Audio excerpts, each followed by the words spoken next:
Hey everyone, I am Swati Vishwakarma and you are watching Prevail Classes.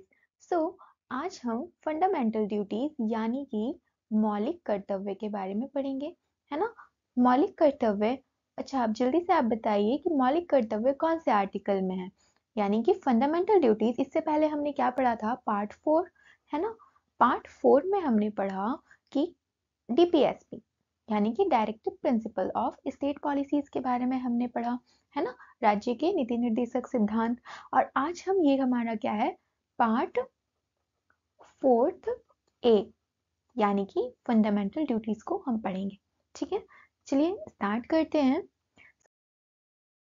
सबसे पहले हम देखेंगे कि फंडामेंटल ड्यूटीज जो है यानी कि मौलिक कर्तव्य, ये क्या बताता है सिटीजन को कि आपके काम क्या है, आपके कर्तव्य क्या है ना? हमने देखा कि हमें फंडामेंटल राइट्स यानी कि मौलिक अधिकार मिले, है ना, जो कि सिटीजन्स के लिए थे। ओके, फिर डीपीएसपी जो क्या कर रहा था? डीपीएसपी आप देखोगे तो डीपीएसपी क्या कर रहा था? राज्य को यानी कि स्टेट को नीति निर्देश दे रहा था, है ना? नीति निर्देश दे रहा था कि राज्य को काम कैसे करना है। अब यहाँ पे क्या हो गया? सिटीजन का भी हो गया, सिटीजन को राइट भी मिल गए। डीपीएसपी से राज्य को क्या काम करना है ये भी बता दिया गया। तो फिर ये भी सोचा गया कि अब क्या करना चाहिए, लोगों के कुछ कर्तव्य होने चाहिए, है ना? और इसलिए फंडामेंटल ड्यूटीज को क्या किया गया? हमारे कॉन्स्टिट्यूशन में इंक्लूड किया गया। सबसे इम्पॉर्टेंट बात कि फंडामेंटल ड्यूटीज हमने लिए कहाँ से हैं, है ना? हम जानते हैं कि हम हमारे जितने भी संविधान में जो भी चीज़ है उनको हम क्या किए? कहीं से हम बोरो किए हैं, है ना? या तो एज इट इज, या तो हम लोग उसमें कुछ चेंज करके जो हमारे क्या है, हमारे भारत देश के लिए जो सुटेबल थे उन सारे चीज़ों को हमने क्या किया? अपने कॉन्स्टिट्यूशन में अडॉप्ट किया। तो वैसे ही फंडामेंटल ड्यूटीज यानी कि मौलिक कर्तव्य को हमने कहाँ से लिया है? यूएसएसआर, है ना? यूएसएसआर यानी कि सोवियत यूनियन से लिया है।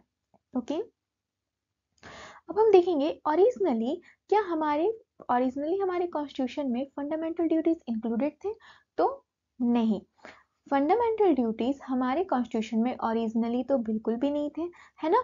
ये हमने बाद में इंक्लूड किया हमारे कॉन्स्टिट्यूशन में। ठीक है, अब हम देखते हैं तो फंडामेंटल ड्यूटीज से रिलेटेड कौन सी कमेटी है ना? ये तो कौन सी कमेटी के हम लोग उनके विचार पर हम लोग फंडामेंटल ड्यूटीज को क्या किए? अडॉप्ट किए, है ना? तो ये कौन थी? सरदार स्वर्ण सिंह कमेटी थी। ठीक है, सरदार स्वर्ण सिंह कमेटी के रिकमेंडेशन पे हमने क्या किया? फंडामेंटल ड्यूटीज को अडॉप्ट किया।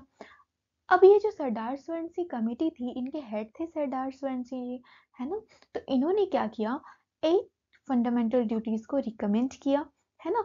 लेकिन फिर उस समय कुछ चेंजेस करके टोटल 10 फंडामेंटल ड्यूटीज को क्या किया गया?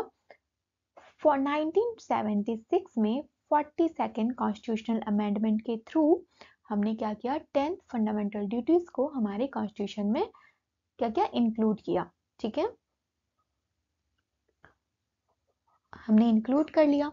अब यहाँ से ये क्वेश्चन बनता है कि जब फंडामेंटल ड्यूटीज को हमने अडॉप्ट किया था तो हमारी प्राइम मिनिस्टर कौन थी, है ना? 1976 के दौरान आप याद कर सकते हो कि कौन थी? इंदिरा गांधी जी थी। आप याद रखोगे, है ना? ठीक है, तो सबसे पहले हमने क्या देखा कि फंडामेंटल ड्यूटीज को हमने एस सोवियत यूनियन से लिया है ना? सोवियत यूनियन से लिया है। फिर हमने कहाँ से लिया है? किसकी, कौन सी कमेटी के रिकमेंडेशन पर? तो स्वर्ण सिंह कमेटी के रिकमेंडेशन पर लिया है हमने, है ना? और फिर ये इन्होंने कितने फंडामेंटल ड्यूटीज को रिकमेंड किया था? तो 8 को किया था, लेकिन हमने 10 को इंक्लूड किया। कौन से कॉन्स्टिट्यूशन से इसे एडॉप्ट या तो फिर इंक्लूड किया गया है हमारे कॉन्स्टिट्यूशन में? तो ये बहुत इंपॉर्टेंट है ना? 42nd constitutional amendment 1976। I hope आपको यहाँ तक अच्छे से क्लियर है। चलिए अब हम देखते हैं फंडामेंटल ड्यूटीज हमारे पार्ट 4 ए में है, मैंने पहले बताया आपको। और ये कौन से आर्टिकल में दिया गया है? तो आर्टिकल 51। ठीक है, आर्टिकल 51 डील करता है फंडामेंटल ड्यूटीज को। अब आप देखोगे हमारे फंडामेंटल ड्यूटीज तो जब स्वर्ण सिंह कमेटी ने हमें रिकमेंड किया था तो हमने कितने किए थे? 10 इंक्लूड किए थे, है ना? लेकिन फिर आप बोलोगे लेकिन हमारे पास तो 11 फंडामेंटल ड्यूटीज है। हाँ, कैसे है वो? क्योंकि लास्ट फंडामेंटल ड्यूटीज को हमने 51st, जो लास्ट फंडामेंटल ड्यूटी है उसे हमने क्या किया? आर्टिकल 51 ए के सब क्लॉज के में हमने इंक्लूड किया कौन से कॉन्स्टिट्यूशनल अमेंडमेंट के थ्रू, तो 86th कॉन्स्टिट्यूशनल अमेंडमेंट 2002 के तहत हमने क्या किया, फंडामेंटल ड्यूटीज 11th नंबर की फंडामेंटल ड्यूटीज को हमने क्या किया, इंक्लूड किया, है ना। और हमारे कॉन्स्टिट्यूशन में अभी कितने हैं फंडामेंटल ड्यूटीज, 11 है। इंपॉर्टेंट है, याद रखिएगा। लास्ट फंडामेंटल ड्यूटी को हमने कब इंक्लूड किया, तो 86th कॉन्स्टिट्यूशनल अमेंडमेंट 2002, एंड कौन से आर्टिकल में किया, तो 51 के क्लॉज ए के सब क्लॉज के में। ओके, आई होप यहाँ तक क्लियर है। ओके, चलिए अब हम नेक्स्ट स्लाइड में जाते हैं। अब देखिए यहाँ पे 51 सब जगह पे है, 51 जैसे ऐसे करके लिखा हुआ है, 51A, 51B, 51C, ऐसे करके हम जाते जाएंगे। तो मैं यहाँ 51 नहीं लिखी हूँ, आपको याद रखना है, ठीक है। देखिए अब याद कैसे करना है, तो कुछ ट्रिक्स के साथ यहाँ पे आपको जो रेड मार्किंग दिख रही है, ये आपका की पॉइंट होगा, आप इसके जरिए याद कर सकते हैं। अगर आपसे पूछ लिया कि आर्टिकल कौन से आर्टिकल में कौन सी फंडामेंटल ड्यूटीज है, तो आप तो जानते हो 51 है ना, लेकिन अब 51 के कौन से सब क्लॉज में या तो कौन से क्लॉज में कौन सी फंडामेंटल ड्यूटीज है, तो यहाँ पे हमें थोड़ा डाउट हो जाएगा, ए में है या बी में है, किस में, तो इसको थोड़ा सा माइंड में रखते हुए करेंगे, है ना, किसके जरिए हम ये जो भी हमारे हिंट्स हैं। ओके, देखिए अब ए फॉर एंथम होता है, और यहीं पे हमें ए में क्या बताया गया है कि हम क्या करेंगे, abide constitution, to abide by constitution and respect its idols and institutions, the national flag and national anthem। 51A से आप क्या रखोगे, एंथम, एंथम को क्या करना है, हमें रिस्पेक्ट करना है, ठीक है, और हमें उनका आदर करना है ना। तो 51A क्या कहता है कि हमें एंथम यानी कि कॉन्स्टिट्यूशन को हमें रिस्पेक्ट करना है, इंस्टीट्यूशंस को रिस्पेक्ट करना है ना, जो भी स्टेट बॉडीज है, ठीक है, Lok Sabha, Rajya Sabha, national flag, national anthem, जो भी हमारे नेशनल से रिलेटेड चीजें हैं, उन्हें हमें क्या करना है, रिस्पेक्ट करना है। क्लियर है? ओके, और इसीलिए आप देखोगे कि जब भी मूवी वगैरह स्टार्ट होती है, जब आप सिनेमा घर में जाते हो, तो ये क्या है, हमें खड़ा होना चाहिए, है ना, जब नेशनल एंथम बजता है, हमारा प्ले होता है, तो हमें खड़ा होना चाहिए, तो ये हमारी ड्यूटी है। ओके, सो 51B, बी फोर क्या है, बी फोर आप भगत सिंह याद रखोगे। अब भगत सिंह कैसे, तो ये हमें क्या बताता है कि हमें क्या करना है, जो हमारे फ्रीडम स्ट्रगल हुए हैं, है ना, उन सबको हमें उन सब से इंस्पायर्ड रहना है, और उनके जो नॉबल आइडियाज थे उनको फॉलो करना है। हमें ये ध्यान में रखना है कि हमारे जो फ्रीडम फाइटर्स थे, है ना, हमारे जो फ्रीडम फाइटर्स थे, उन्होंने कैसे FIGH, हमारे जो फ्रीडम फाइटर्स थे, उन्होंने कैसे अपने बलिदान दिए और कैसे हमारे देश को आज़ाद कराया, तो इन सबको हमें क्या करना है, चेरिश करते रहना है, मतलब हमें अपने जो जनरेशन टू जनरेशन इसे हमें पास करना है, हमें इसे फॉलो करना है, रिस्पेक्ट करनी है एक तरीके से उनके सेक्रीफाइसेस को, है ना। तो 51B में क्या है, आप भगत सिंह से क्या याद रखोगे, नेशनल स्ट्रगल फॉर फ्रीडम, इनको हमें क्या करना है, इंस्पायर करना है ना, और इनके नॉवल आइडियाज को फॉलो करना है। ओके, फिर आप देखोगे, ओके, सो 51C क्या कहते हैं, सी फॉर 3, आप राइमिंग वर्ड से याद रख सकते हो, C and 3, तो तीन क्या क्या चीज है यहाँ पे, तो सॉवरेनिटी, यूनिटी एंड इंटीग्रिटी। अब सॉवरेनिटी क्या है, संप्रभुता, है ना, सॉवरेनिटी का मतलब क्या होता है, संप्रभुता, यूनिटी मतलब एकता, और इंटीग्रिटी मतलब अखंडता। क्लियर है? तो हमें क्या करना है, 51C3 बताता है कि हमें क्या चीज को क्या करना है, प्रोटेक्ट करना है और होल्ड करके रखना है, तो सॉवरेनिटी, यूनिटी और इंटीग्रिटी यानी संप्रभुता, एकता और अखंडता को हमें बनाए रखना है ना। फिर 51D क्या कहता है, डी फॉर डिग्निटी, है ना, डी फॉर डिग्निटी आप याद रखोगे, तो ये हमें बताता है कि हमें डिग्निटी ऑफ वुमेन, है ना, इसे हमें क्या करना है, प्रमोट करना है ना, क्या क्या चीज को प्रमोट करना है, लाइक ब्रदरहुड, है ना, फिर रिलीजियस, लिंग्विस्टिक, रीजनल और सेक्शनल जो डाइवर्सिटीज है ना, उन सबको हमें क्या करना है, डिग्निटी ऑफ वुमेन, ये सारे को हमें प्रोटेक्ट करके चलना है।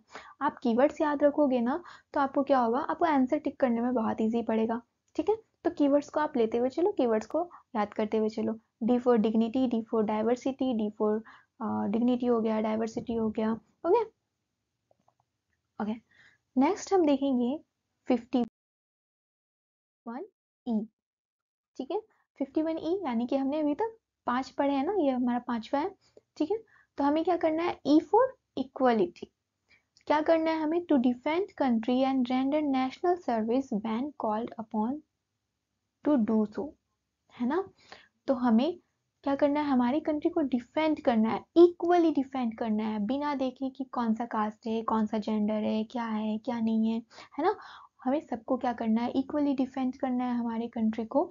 और हमारी जो नेशनल सर्विसेज है, यानी कि आपको जब देश को जैसे वॉलेंट्री सर्विसेज होती है ना, लाइक क्या हो गया, बाढ़ आ गया या तो कुछ भी आपदा आ गई, तो वहां पे हमें क्या करना है, वॉलेंट्री सर्विस देना है।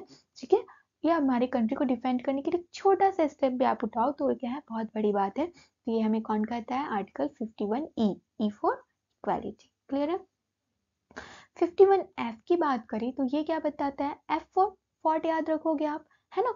तो क्या बताता है, फॉर्ट फॉर हेरिटेज। तो हमारे जितने भी रिच हेरिटेज है ना कंट्री के, और कंपोजिट वैल्यूज जो है, हमारी कंपोजिट कल्चर जो है, हमारे जो हेरिटेज साइट्स है ना, जो ऐतिहासिक इमारत या तो ऐतिहासिक जो भी चीजें जो हमारी हमारी संस्कृति को जोड़े रखती है, आप संस्कृति फॉर्ट से याद रख सकते हो, है ना। तो उन सबको हमें प्रिजर्व करके रखना है, उन सबको वैल्यू करना है। ऐसा नहीं कि आप कहीं जा रहे हो घूमने, वहां पे आपको कोई अच्छी सी इमारत दिखी, आपको फोर्ट दिखा और आप वहां पे चेस करके आ गए, है ना। तो ये क्या कर रहा है, हमारे जो हमारी ब्यूटी है उन सबको क्या कर रहा है, एक तरीके से डिस्ट्रॉय कर रहा है ना। तो हमें ये नहीं करना है। फिर आप देखोगे 51 जी, तो एफ फॉर आप फोर्ट याद रखोगे, और जी फॉर ग्रीनरी, है ना। एफ फॉर फोर्ट मतलब जो रिच हेरिटेज है हमारी, है ना, जो फोर्ट वगैरह हो गए, जो किले हो गए, फिर जो हमारे स्ट्रक्चर्स है, बिल्डिंग्स हैं, मॉन्यूमेंट्स हैं, ये सारी चीज, स्ट्रक्चर्स हो गए, बिल्डिंग्स हो गए, मॉन्यूमेंट्स, इन सारी चीजों को प्रोटेक्ट करना है। और 51 जी बोलता है, जी फॉर ग्रीनरी, यानी कि हमारे हमें नेचुरल इन्वायरमेंट्स को भी प्रोटेक्ट करना है। नेचुरल इन्वायरमेंट में क्या क्या आ जाएंगे, फॉरेस्ट आ गए, लेक आ गए, है ना, रिवर, वाइल्ड लाइफ, इन सारी चीजों को हमें क्या करना है, प्रोटेक्ट करना है। कितना इजी सिंपल सा है ना। ठीक है, आगे हम देखेंगे 51H। एंड 51H क्या कहता है, to develop scientific temper, H for humanism, है ना। तो हमें साइंटिफिक टेम्पर डेवलप करना है, humanism and spirit of inquiry and reform, इन सबको हमें प्रमोट करना है। लाइक हमें एक क्या करना है, साइंटिफिक मतलब हम लोग ऐसा एक सोच डेवलप करें, है ना। हम ऐसा सोच डेवलप करें कि हम एक प्रोग्रेसिव वर्ल्ड या तो प्रोग्रेसिव इंडिया की तरफ हम आगे बढ़े, है ना। ह्यूमनिज्म को प्रमोट करते रहे, ह्यूमनिज्म मानवता को बढ़ाते रहे, है ना। तो इन सारी चीजों को प्रमोट करना है। ठीक है, फिर 51 आई क्या कहते हैं, तो 51 आई की बात करें तो आई फॉर आई, आई फॉर आई याद रख सकते हो आप, है ना, आई एन आई। तो यहाँ पे देखिए ये एक कहावत है, an eye for an eye make the world blind. Mahatma Gandhi ji ने कहा था कि अगर सब कोई आप आंख के बदले आंख मांगने लगोगे, है ना, तो क्या होगा, सारे लोग तो अंधे हो जाएंगे ना, आंख के बदले आंख, तो सब तो अंधे हो गए फिर।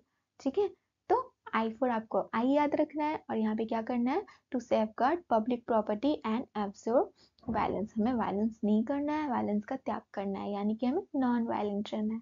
ओके ओके, नेक्स्ट हम बात करेंगे 51 जे।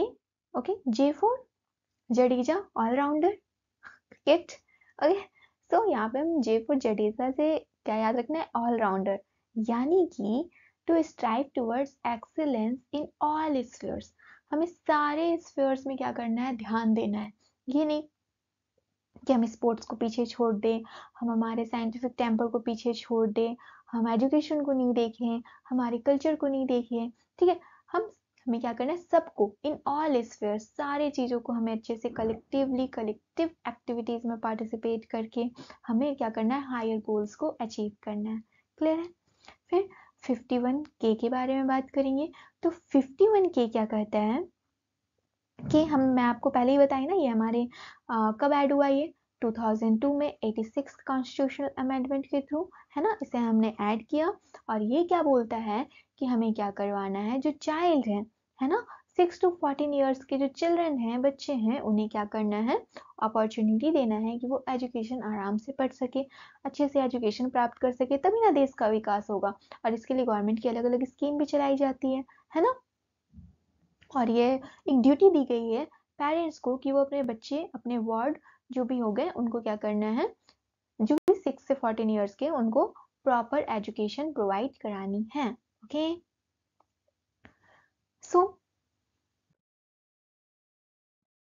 रिवाइज करते हैं, चलिए देखते हैं। अब बिना देखे बोलने का ट्राई कीजिएगा, है ना। तो 51A, चलिए आंख बंद करके एक बार ट्राई कीजिए। 51A, A for abide, A for anthem. हमें एंथम वगैरह का इनका क्या करना है, नेशनल एंथम हो गया, इन सबको हमें क्या करना है, रिस्पेक्ट करना है। और नेशनल एंथम सबको रिस्पेक्ट करना है। फिर 51B, चलिए चलिए बोलिए। बी फॉर क्या था, नोबल आइडियाज, है ना। नोबल आइडियाज को हमें क्या करना है, प्रमोट करना है। फिर सी, सी फॉर क्या था, सी फॉर था C3 तो सॉवरेनिटी, यूनिटी एंड इंटीग्रिटी। फिर डी फॉर डिफेंड करना है ना।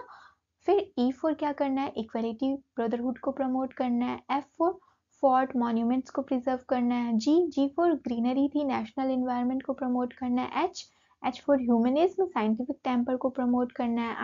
आई for eye, make the world blind, so safeguard property and observe violence, violence को त्याग देना है ना। J for Jadeja means all-rounder, सारे स्फीयर में एक्सीलेंट वर्क करना है। एंड के फॉर एजुकेशन, के तो आप याद रख सकते हो, लास्ट में ऐड किया गया था, है ना। So we have completed our all fundamental duties here. और आपको अगर वीडियो अच्छा लगा तो लाइक कीजिए, है ना, सब्सक्राइब कीजिए चैनल को और शेयर कीजिए। And thank you so much.